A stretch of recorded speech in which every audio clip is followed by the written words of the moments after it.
आज का हमारा टॉपिक है dimension of business environment.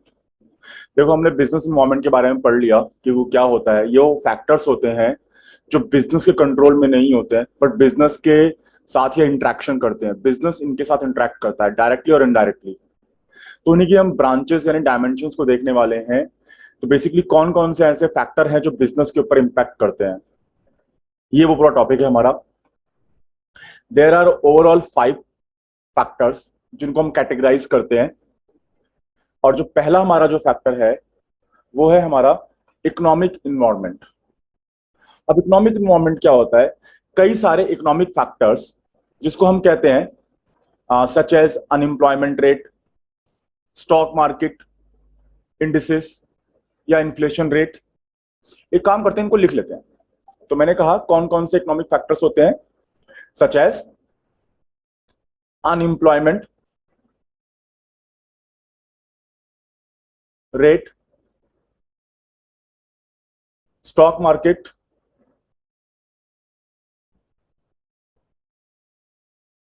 Indices कि स्टॉक मार्केट का ट्रेंड क्या चल रहा है, इन्फ्लेशन रेट। ऐसे कई सारे फैक्टर हैं, economic factors. And interest rate, जो बिजनेस के ऊपर डायरेक्टली इंपैक्ट या इनडायरेक्टली इंपैक्ट डालते हैं। और इन्हीं के साथ बिजनेस को काम करना होता है। ठीक है। और बिजनेस को इन सभी फैक्टर्स को प्रॉपरली स्कैन करने की जरूरत है, यानी प्रॉपरली इसके ऊपर रिसर्च करने की जरूरत है, ध्यान देने की जरूरत है। और accordingly time to time business को इनके ऊपर डील भी करना होता है कि अगर अनएम्प्लॉयमेंट रेट है तो लोगों की देखो इनकम कम हो जाएगी, लोगों की इनकम कम होगी तो क्या होगा, डिमांड कम होगा। और आप उसी हिसाब से अपने प्रोडक्ट्स में चेंजेस करने होंगे, उसी हिसाब से आपको अपनी बिजनेस के बारे में ध्यान रखना होगा। फॉर एग्जाम्पल, अगर हम कहें कि फर्स्ट ऑफ ऑल हम ये लिख लेते हैं यहाँ पे, तब एग्जाम्पल को लेते हैं कि जो ये फैक्टर्स है, these above factors have direct impact on the business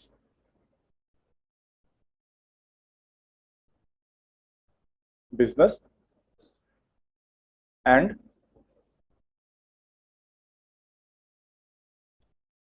businessman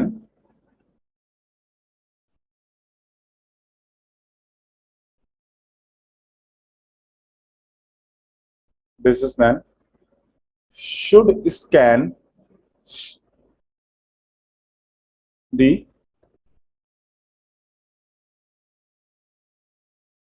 economic environment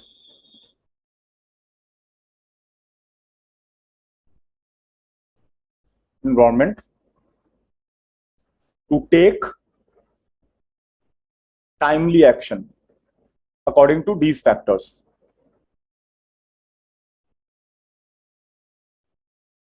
Actions to deal with it. For example अब हम ले लेते हैं इनकम ऑफ कंज्यूमर अगर बढ़ता है, राइज हो रही है, तो बेसिकली क्या होगा, वो डिमांड करेगा, गुड्स की डिमांड बढ़ा देगा। अगर उसकी इनकम बढ़ती है तो हम लिख लेते हैं कि if income of consumer rises then demand for goods and services will also rise. Okay, एक और एग्जांपल ले लेते हैं। देखो ये सारे इकोनॉमिक फैक्टर्स हैं, एक और एग्जांपल ले लेते हैं। अगर रेट इंटरेस्ट रेट अगर गिरता है, फॉल इन इंटरेस्ट रेट आता है, तो कंज्यूमर क्या करेगा? कंज्यूमर फिर जो लोन्स वगैरह हैं, interest rates for the loans अगर वो फॉल गिरती हैं, तो कंज्यूमर क्या करेगा? जो ड्यूरेबल गुड्स हैं जैसे एसी हुआ, रेफ्रिजरेटर हुआ, टीवी, मशीनरी, इस तरह से जो होती है, वो कंज्यूमर की स्पेंडिंग कैपेसिटी बढ़ जाएगी क्योंकि इंटरेस्ट रेट लो हो चुका है। अब वो चाहे तो लोन लेके भी खर्चा कर सकता है, इंटरेस्ट रेट बहुत लो है, आराम से पे कर सकता है। तो ऐसे में कंज्यूमर जो है अपनी कंजम्पशन बढ़ा देगा। किसका कंजम्पशन बढ़ा देगा? ड्यूरेबल गुड्स का कंजम्पशन बढ़ा देगा। तो demand for durable goods will also rise. तो ये सारे फैक्टर्स जो हैं आपने इकोनॉमिक्स में पढ़े हुए हैं, बहुत सारे इकोनॉमिक फैक्टर्स, वो सारे इकोनॉमिक फैक्टर्स बिजनेस के ऊपर डायरेक्टली इनडायरेक्टली इंपैक्ट करते हैं। तो यहाँ पे बात ध्यान देने वाली है। नेक्स्ट पॉइंट है हमारा सोशल इन्वायरमेंट। बिजनेस को कई सारे सोशल फैक्टर से भी इंटरेक्ट करना पड़ता है। अब सोशल फैक्टर्स क्या क्या हो सकते हैं, जैसे कि nature of the lifestyle, consumer का लाइफस्टाइल, लिटरेसी रेट कि कंज्यूमर कितना पढ़ा लिखा है,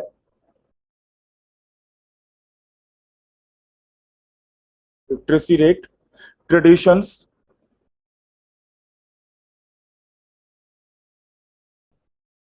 सोशल ट्रेंड, ट्रेंड्स का मतलब तो आप लोग जानते ही हैं, एजुकेशन लेवल, वही सेम ऊपर ट्रेडिशनल लिटरेसी रेट से रिलेटेड है ये,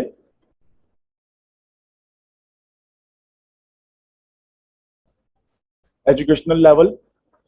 ये सारी चीजें जो हैं ये एक सोसाइटी को डिफाइन करती हैं। तो ये जो सारे फैक्टर्स हैं आप इनको भी ओवरलुक नहीं कर सकते, ये कहीं ना कहीं ये बिजनेस पे इंपैक्ट डालते ही हैं। देखिए सपोज करिए जैसे दिवाली वगैरह का आता है, ये एक रिलीजियस इवेंट है, दिवाली वगैरह आती है तो यहाँ पे क्या होता है, क्रैकर्स, मिठाइयाँ, यानी स्वीट्स, डेकोरेटेड आइटम्स, इन सब की डिमांड बहुत ज्यादा बढ़ जाती है। सिमिलरली ईद वगैरह आती है, क्लॉथ शॉपिंग होती है वो बहुत ज्यादा बढ़ जाती है, क्योंकि ईद पर ट्रेडिशन है कि आपको एक नए नए कपड़े पहनने हैं, सारी चीजें नई अपने पास रखनी है। तो वहां पे भी क्या होता है, जो डिमांड होती है for goods and services for celebration, एक त्योहार है, बहुत बड़ा त्योहार है ईद दिवाली, बहुत बड़ा त्योहार है, तो उसको मनाने के लिए क्या करते हैं, कंज्यूमर बहुत ज्यादा डिमांड करते हैं। तो एक बिजनेस को इन सब फैक्टर्स का ध्यान रखना बहुत जरूरी है और आप इनको ओवरलुक नहीं कर सकते। हमारा नेक्स्ट पॉइंट है थर्ड, टेक्नोलॉजिकल एनवायरनमेंट। ये एक बहुत इंपॉर्टेंट फैक्टर है जो बिजनेस के ऊपर इंपैक्ट डालता है। सच एज एक बिजनेस को टाइम टू टाइम अपनी टेक्नोलॉजी को चेंज करते रहना होता है और उसके अंदर इंप्रूवमेंट लानी पड़ती है हर बार, हर टाइम टू टाइम, हर बार बिजनेस को।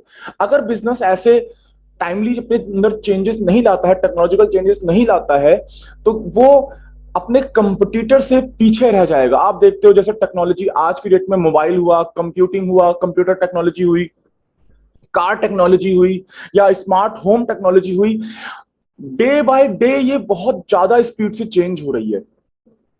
तो एक बिजनेस को R&D के ऊपर काफी ज्यादा खर्चा करना पड़ता है और उनको करना पड़ेगा अगर उनको बिजनेस में सरवाइव करना है, अपने बिजनेस को सरवाइव करवाना है, तो उनको ऐसे खर्चे करने पड़ेंगे।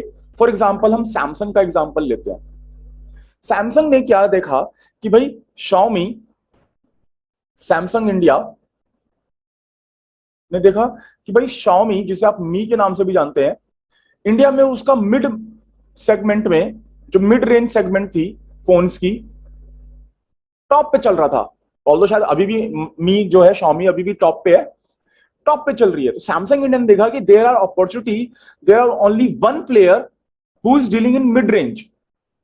तो सैमसंग के पास फंड अच्छा था, कैपिटल अच्छी है, तो उन्होंने क्या देखा, उन्होंने R&D करी, रिसर्च एंड डेवलपमेंट किया, अच्छा खासा टाइम स्पेंड किया इंडियन मार्केट के ऊपर, स्कैन किया इंडियन मार्केट को और देखा कि इंडिया में जो है लोअर बजट सेगमेंट काफी ज्यादा है। It is as far as 85%, जो 15,000 तक की रेंज में आता है, 15K, एटलीस्ट 85। उसके ऊपर अगर हम देखें तो भाई आपके 30-35 और फिर ऊपर चले जाते हैं लोग, लेकिन 15,000 तक की सेगमेंट में एटलीस्ट 85% है जो इस रेंज में परचेस करते हैं फोन को। तो सैमसंग ने देखा कि इतनी बड़ी जनता जो मार्केट है हमने खुली छोड़ी हुई है। फिर उन्होंने ये M31, A20 और ये जो सारे सीरीज हैं, A सीरीज, M सीरीज, ये सारी सीरीज जो है सैमसंग लेके आई और इसमें आप देखते हैं कि अब तो इतने सारे फोन है सैमसंग के तो ये कैसे हुआ? ये टेक्नोलॉजिकल इन्वायरमेंट को स्कैन करके और उनकी R&D करके, साइंटिफिक इंप्रूवमेंट्स करके उन्होंने देखा कि लोगों को क्या चाहिए। उन्होंने कहा सैमसंग ने कि भाई एक सुपर एमोलेड स्क्रीन हो जाए, बड़ी स्क्रीन हो, एक अच्छा कैमरा हो, आगे और पीछे फिंगरप्रिंट हो, बस ये दो तीन बेसिक चीजें थी। और प्रोसेसर अपना उन्होंने सब पार प्रोसेसर, 5 5 6 6 साल पुराना सब प्रोसेसर लगाया। मतलब ही नहीं लोगों को अभी इस रेंज में, लोगों को मतलब नहीं है इस रेंज में, लोगों को मतलब है कि कैमरा अच्छा हो। तो ये कैसे पता चला उन्हें? ये उन्होंने टेक्नोलॉजिकल इन्वायरमेंट को रिसर्च किया पूरी। उसके बाद आज ये देखें तो Xiaomi के साथ खड़ा है। अगर Xiaomi की 20% मार्केट है, तो इतनी ही लगभग सैमसंग की भी है। ये पॉसिबल हुआ कि सैमसंग ने थ्रोली टेक्नोलॉजिकल एनवायरनमेंट में चेंजेस किए और अपने बिजनेस स्ट्रैटेजी को इंडियन मार्केट के अकॉर्डिंगली चेंज किया, इंडियन कंज्यूमर के अकॉर्डिंगली चेंज किया। तो यहां पे हम छोटा सा इसको एक बार इसी पॉइंट को छोटे से उसमें लिख लेते हैं। तो any new scientific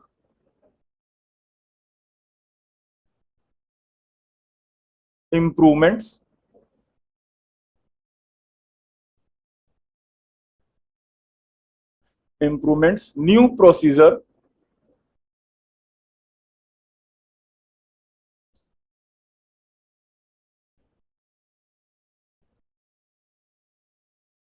or techniques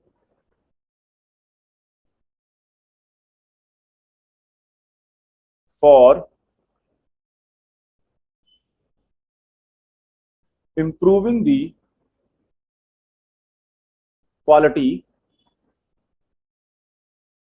of service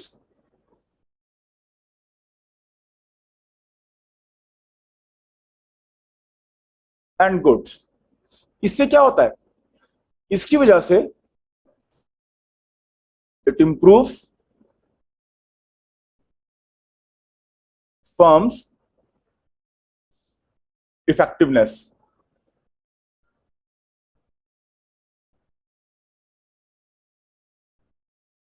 and efficiency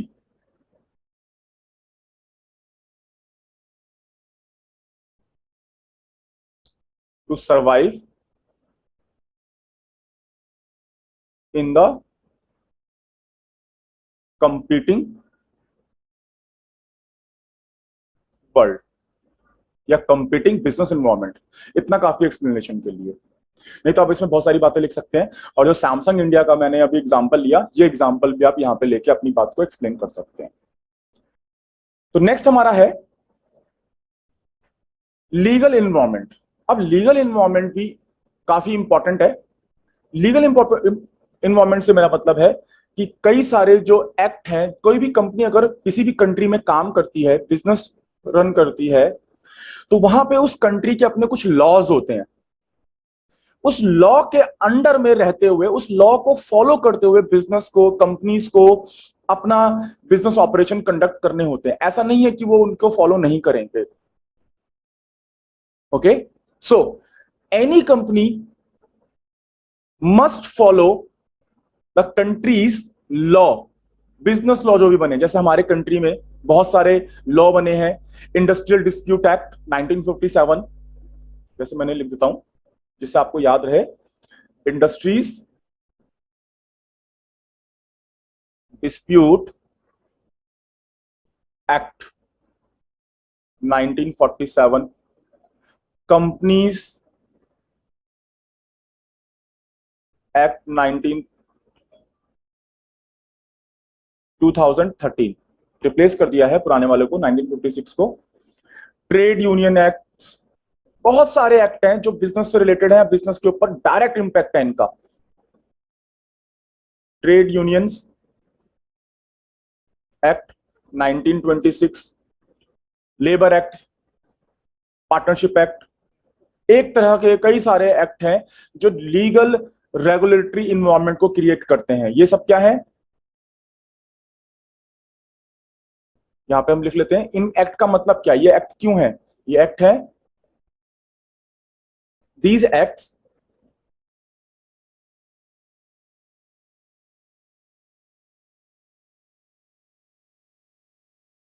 constitutes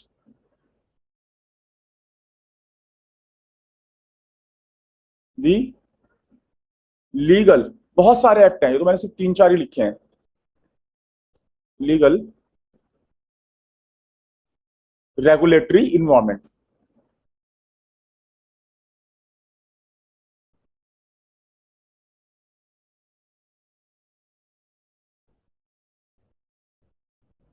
and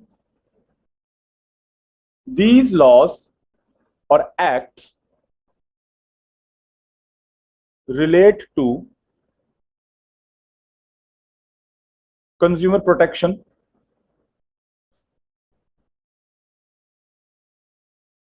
consumer protection, joint stock companies,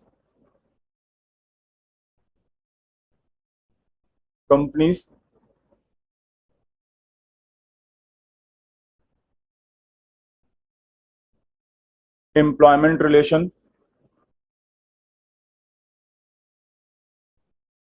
and health and safety।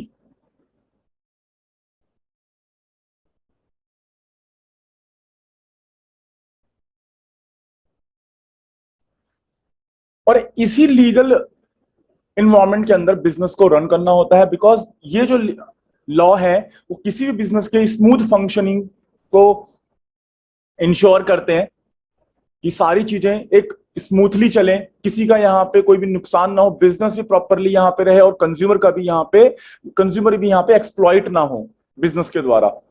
अगर कोई बिजनेस इन लॉ को फॉलो नहीं करता है या इनके अकॉर्डिंगली इन कंप्लायंट नहीं होता है, तो उसको एक लीगल ट्रबल यहाँ पे फेस करनी पड़ सकती है इंडिया में, और ऐसा भी हो सकता है कि वो अपना उसको पूरा बिजनेस बंद करना पड़ जाए।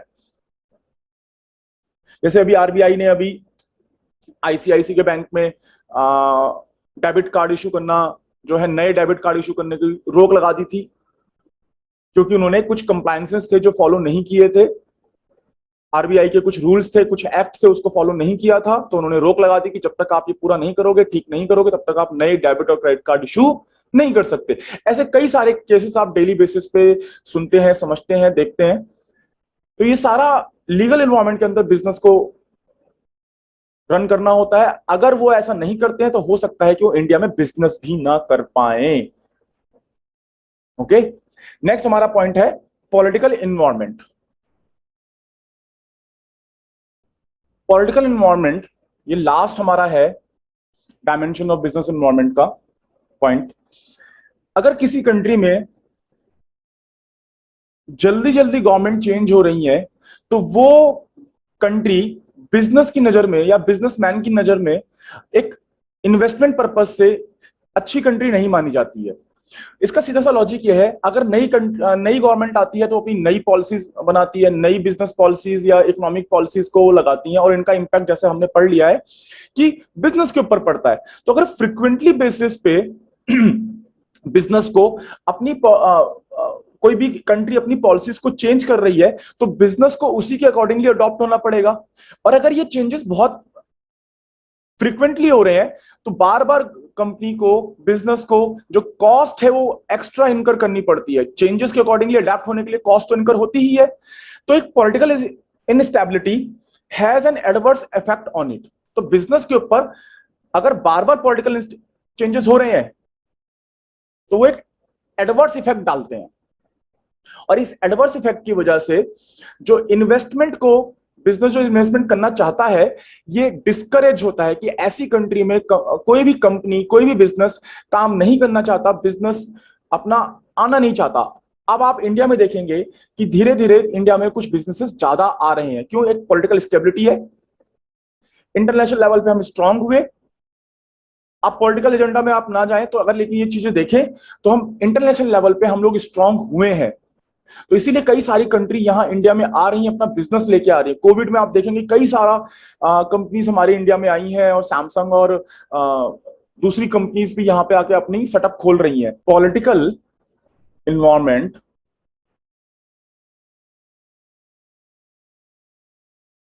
Have direct and immediate impact on business environment. A political stable country या economic country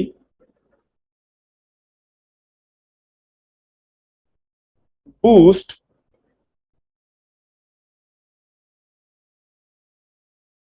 business confidence.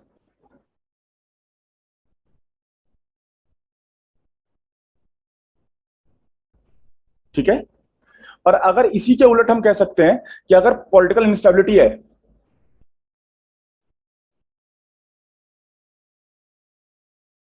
whereas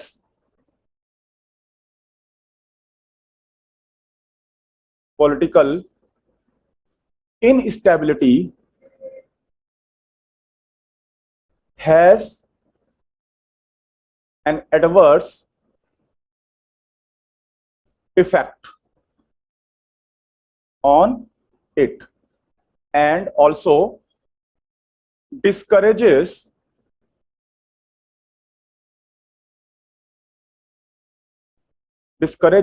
investment. तो बस इतना ही ध्यान रखना है, यहां पे बहुत है।